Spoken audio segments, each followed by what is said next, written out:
वंदे मातरम साथियों, मैं आपका मित्र किसान पुत्र श्याम स्वदेशी एक बार पुनः अपने भाइयों के बीच में उपस्थित हूँ।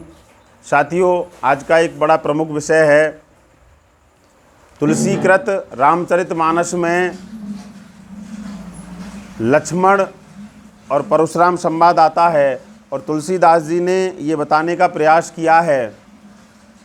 उसमें लिखा है कि जिस समय धनुष यज्ञ हुआ है, धनुष टूटा है, विवाह हो रहा है, उसी के बीच में परशुराम जी को बुलाया है, उन्होंने वर्णित किया है और बड़ी ही अभद्र भाषा में लक्ष्मण जी और परशुराम जी का संवाद कराया है।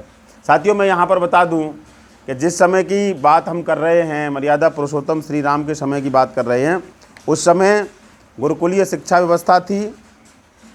गुरुकुलीय शिक्षा व्यवस्था में वेदों का अध्ययन किया जाता था। उन वेदों का अध्ययन मर्यादा पुरुषोत्तम श्री राम जी ने किया, भरत जी ने भी किया, लक्ष्मण जी ने भी किया, दशरथ ने भी किया, जनक जी ने किया, विश्वामित्र जी ने भी किया। और वेदों को पढ़ने वाला व्यक्ति इतना निकृष्ट नहीं हो सकता। पहली बात तो ऋषि थे परशुराम जी, आयु में बड़े थे, विद्वान थे। जब यदि उनका वहाँ आना भी हुआ विवाह के बीच में, तो जिस सभा में वे आए वहाँ पर विदेहराज जनक जी बैठे हुए थे, दशरथ जी बैठे हुए थे, विश्वामित्र बैठे हुए थे, वशिष्ठ जी बैठे हुए थे, राम जी बैठे हुए थे, ऐसे अनेक अनेक विद्वान बैठे हुए थे। तो श्री लक्ष्मण जी को ऐसी क्या आवश्यकता पड़ी थी? ये नैतिक बातें तो जो आज भी बताई जाती हैं वो उस समय अवश्य बताई गई होंगी। वेदों में वर्णन है कि जब बड़े वहाँ पर बैठे हों, विद्वान वहाँ पर बैठे हों, तो छोटे को नहीं बोलना है। तो इतनी तमीज़, तो इतना तो अक्ल लक्ष्मण जी को रही होगी जो बेकार बीच में टूट पड़े परशुराम जी पर। ये एक षड्यंत्र है जिसको इन विधर्मियों के द्वारा कराया गया। और चूँकि तुलसी जो थे वो दास थे। दास माने क्या होता है? गुलाम। तुलसी दास, सूरदास, रहीम दास, ये सारे के सारे गुलाम रहे हैं। और गुलाम कौन होता है? गुलाम वही करता है जो उसका मालिक कहता है। और उस मालिक ने अर्थात अकबर ने यह बताया होगा कि सनातन संस्कृति को नष्ट करने के लिए आपको इस तरह की लाइनें लिख ली होंगी, तो वो लिखी होगी। आइए इसकी सच्चाई जानने के लिए हम रामायण में चलते हैं। रामायण कौन सी? रामायण एक ही है। ये जितनी भी रामायण है सिर्फ ढोंग है।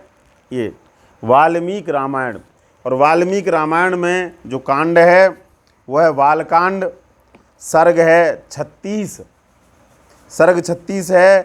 यहाँ पर पूरा विवाह हो गया है और पूरा विवाह होने के बाद बारात वापस जा रही है अयोध्या के लिए।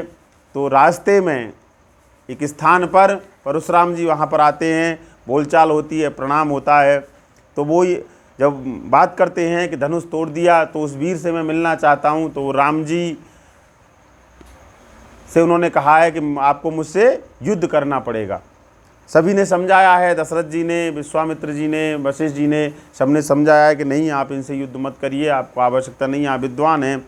चूँकि परशुराम जी को अपना जो कर्तव्य था, जिस कर्तव्य करने के लिए वो यहाँ आए थे, जो कर्तव्य कर रहे थे, दुष्टों का, पापियों का संहार कर रहे थे, तो उनको ये पता लगाना था कि जो व्यक्ति इतना वीर है, जो उस धनुष को तोड़ सकता है, तो मुझे जानकारी लेनी है कि वह इन आताताइयों का, दुष्टों का, राक्षसों का विनाश कर सकता है कि नहीं कर सकता। और यदि कर लेगा तो मैं तपस्या करने हिमालय पे चला जाऊंगा, ऐसा उनका विचार था। तो उन्होंने उनको आदेश दिया है कि आइए राम, मुझसे युद्ध करिए। तो वहाँ पर श्री राम जी ने आरोप्य सदनु राम शरम सज्जम चकारः जामद्गनम ततो राम राम क्रुद्धो अब्रवीदिदम। ये श्लोक है 5 नंबर।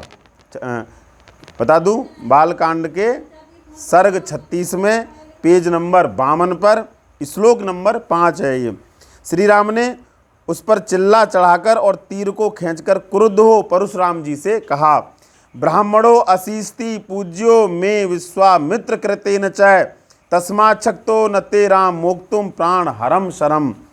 हे भार्गव, एक तो आप ब्राह्मण होने के नाते मेरे पूज्य हैं, दूसरे आप विश्वामित्र जी के संबंधी, विश्वामित्र जी के बहन के पुत्र हैं।